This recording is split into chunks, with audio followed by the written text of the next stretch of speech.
2026 சட்டப்பேரவைத் தேர்தலிலும் பாஜகவுடன் கூட்டணி கிடையாது என அதிமுக பொதுச் செயலாளர் எடப்பாடி பழனிசாமி தெரிவித்துள்ளார். மக்களவைத் தேர்தல் முடிவுகள் கடந்த 4ஆம் தேதி வெளியாகின. இதில் தமிழகம் மற்றும் புதுச்சேரியில் அதிமுக சார்பில் இரட்டை இலை சின்னத்தில் போட்டியிட்ட 34 வேட்பாளர்களில் 7 பேர் வைப்புத் தொகையை இழந்து படுதோல்வி அடைந்தனர். தேர்தல் முடிவு வெளியானதற்கு பின் முதல் முறையாக அதிமுக பொதுச் செயலாளர் எடப்பாடி பழனிசாமி சேலத்தில் இன்று செய்தியாளர்களை சந்தித்தார்.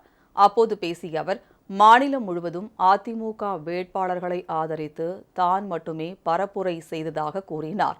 ஓ பன்னீர்செல்வம், சசிகலா ஆகியோருக்கும் அதிமுகவுக்கும் இடையேயான தொடர்பு முடிந்து போன கதை என்ற எடப்பாடி பழனிசாமி, எதிரிகளோடு சேர்த்து குழப்பத்தை ஏற்படுத்த அவர்கள் முயற்சித்து வருவதாக குற்றம் சாட்டினார்.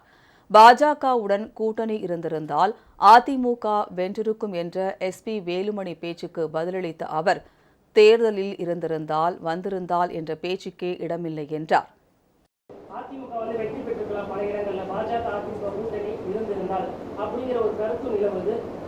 இருந்திருந்தால் போயிருந்தால் அதெல்லாம் கவலை இல்லை. அப்படி பார்த்தா திமுக இருக்கிற கூட்டணி கூட அதிமுக வந்து எல்லாம் தான் ஜெயிச்சிருக்கேன். அதெல்லாம் வேற. அதாவது ஒவ்வொருலையும் நடந்து முடிந்ததெல்லாம் வேற. ஒவ்வொரு தேர்தலையும் மாறுபட்ட கருத்தாக இருக்குது. 2014 வேற மாதிரி போட்டிக்கிட்டாங்க.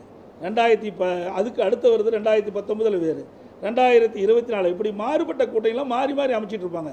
ஆகவே அந்தந்த தேர்தல் போது அந்தந்த தேர்தல் வருகின்ற பொழுது சூழ்நிலைக்கு தற்பவாறு வெற்றி தோல்வி அமையும். பிரிந்து போனவர்கள் ஒன்றிணைய வேண்டும் என்று சசிகலா ஒரு பக்கம், அதே போல OPS அவர்கள் சொல்லியிருக்காங்க. தொடர்ந்து புரிவராக நீங்க உங்களுடைய கருத்து. முடிந்து போனதை பற்றி பேசுவதற்கு அவசியமில்லை. வேண்டுமென்றே திட்டமிட்டு எதிரிகளோடு சேர்ந்து ஒரு குழப்பத்தை தொடர்ந்து விளைவித்துக் கொண்டிருக்கின்றார். ஓ பன்னீர்செல்வம், சசிகலா ஆகியோர் வெளியேறியதால் அதிமுகவுக்கு 1 விழுக்காடு வாக்கு உயர்ந்துள்ளதாக கூறிய எடப்பாடி பழனிசாமி, 2026 சட்டப்பேரவை தேர்தலிலும் பாஜகவுடன் கூட்டணி இல்லை என்றும் திட்டவட்டமாக தெரிவித்தார்.